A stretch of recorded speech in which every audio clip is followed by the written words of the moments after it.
I'd like to thank the American cinema editors for this incredible honour. I'm fortunate to work in an era where, with the technology that we have, it's very possible and appropriate for the editor to be very much in the editor, with the editor, enjoying the experience. I love it, and I've been very privileged to work with some great editors who've been extremely talented at their craft, and also great fun to be with.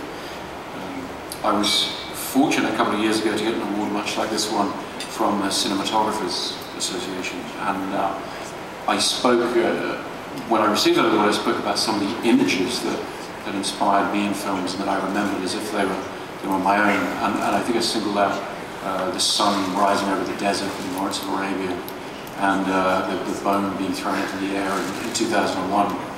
And in thinking about this award and thinking about editing, I sort of immediately realized that both of those images aren't that interesting in and of themselves. Both of those are about cuts, the cut from Peter O'Toole blowing up a match to that sunrise, the cut from the bone flying through the air to the spaceship thousands of years later.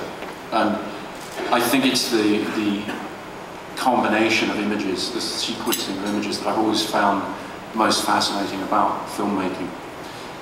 So I think that what editors do is, to me, very mysterious and therefore very exciting. And I think it's a very misunderstood craft that you're engaged in.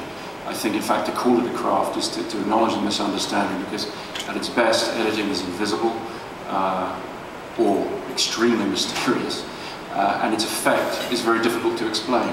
It's very difficult to explain why blowing out that match and then cutting that sunrise has the effect that it does, but the effect is undeniable. And so that I think at its best, film editing is absolutely an art, and I think you are all artists, and I thank you for your art.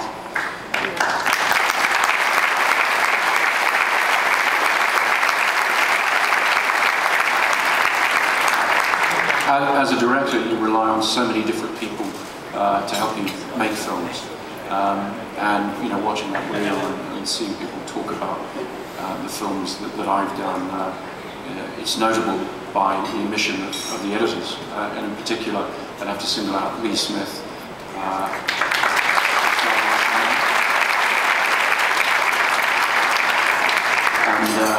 I've enjoyed our collaborations enormously, and I think that the reason I'm receiving this award, one of the reasons I'm receiving it, is very much Lee's contribution to the films we've made.